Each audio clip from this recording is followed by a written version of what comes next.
ঝাড়গ্রামের জাম্বনি ব্লকের চিল্কিগড়ের ডুলুং নদীর উপর থাকা কজওয়ের ওপর দিয়ে বইছে জলের স্রোত। যোগাযোগ বিচ্ছিন্ন 20টি গ্রামের মধ্যে। ঝাড়গ্রামের জাম্বনি ব্লকের চিল্কিগড়ের ডুলুং নদীর ওপর থাকা কজওয়ের ওপর দিয়ে বইছে জলের স্রোত, যার ফলে জাম্বনি ব্লকের সাথে জেলা শহর ঝাড়গ্রামের যোগাযোগ ব্যবস্থা বিচ্ছিন্ন হয়ে পড়েছে। নিম্নচাপের প্রভাবে ভারী বৃষ্টির ফলে ডুলুং নদীতে বাড়ছে জলের স্রোত, যার ফলে জাম্বনি ব্লকের চিল্কিগড়ে ওই নদীর উপর থাকা কজওয়ের ওপর দিয়ে প্রবল জলের স্রোত বইছে। সেই জন্য যোগাযোগ ব্যবস্থা বিচ্ছিন্ন হয়ে পড়েছে জামবনি ব্লকের চিল্কিগড়, গিদনি সহ প্রায় 20টি এলাকার গ্রামের বাসিন্দাদের সাথে জেলা শহর ঝাড়গ্রামের। তাই ওই এলাকার মানুষ দুর্ভোগে পড়েছেন। বৃষ্টি হলেই ডুলুং নদীতে জল বাড়ে, যার ফলে চিল্কিগড়ে ওই নদীর উপর থাকা কজওয়েটি জলে ডুবে যায়, যার ফলে জামবনি ব্লকের সাথে ঝাড়গ্রামের যোগাযোগ বিচ্ছিন্ন হয়ে যায়।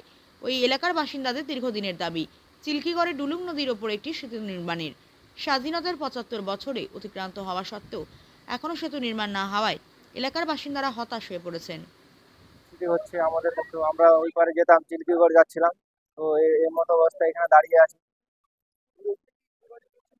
পুরোপুরি যোগাযোগ বিচ্ছিন্ন। এই রাস্তা থেকে কাউকে যাতায়াত করতে দিচ্ছে না। প্রশাসনের লোকরাও আছে, ওনারা গার্ড দিয়ে রেখেছেন যাতে করে এখানে কেউ না গিয়ে বিপদের সম্মুখীন হয়, ওই জন্য ওনারাও দুই সাইডেই গার্ড দিয়ে রেখেছেন।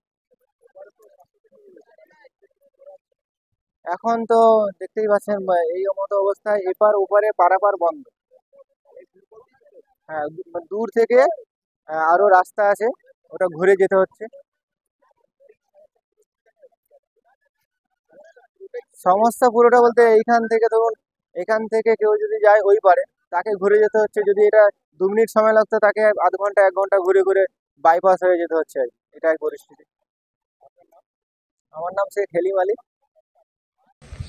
বলো কি সমস্যা হয়েছে এখানে? আমি বিনপুর 1 নম্বর অঞ্চলের বিনপুর গ্রামের বাসিন্দা।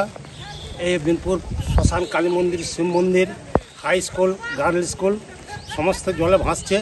এখানে প্রধানকে বলেও নিকাশি ব্যবস্থার কোনো হয় নাই। সরকার ড্রেন তৈরি করে দিচ্ছে, সেই ড্রেন একবার রাস্তা বরাবর হয়ে গেছে।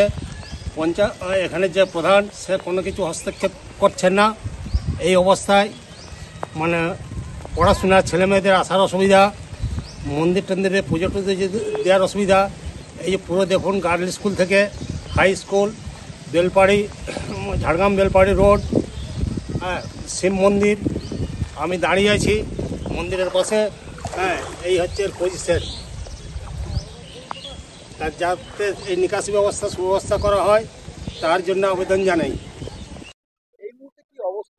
এই মুহূর্তে অবস্থা মানে যতবারই বর্ষা হচ্ছে আমাদের জামবনির সাইডে এবং চিল্কিগড় পাশে হসপিটাল আছে, আমাদের যোগাযোগ সম্পূর্ণই বিচ্ছিন্ন হয়ে যায়।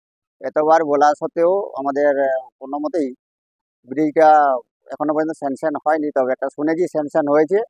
আজ থেকে বিগত 10-12 বছরে এই হবে সেই হবে বলে আজও পর্যন্ত হচ্ছে না। তাই তো মনে হচ্ছে। এই জল বেড়ে যাবে, এখন আমাদের সম্পূর্ণ বিচ্ছিন্ন। এখানে সাধারণ হসপিটাল আছে, ঠিক আছে। এখন আমাদের হসপিটাল বলতে আপনাদের যেতে হবে 11 কিলোমিটার 12 কিলোমিটার ঝাড়গ্রাম। এখানে আমাদের সামনে হয়। এখন রেফার করতে গেলে আপনার প্রায় 30-35 কিলোমিটার ঘুরে আপনার ঝাড়গ্রাম স্পেশালিস্ট হসপিটালে যেতে হবে। আমার নাম দিবাকর পাল, আমার বাড়ি বেলিয়াতে, জামবনি।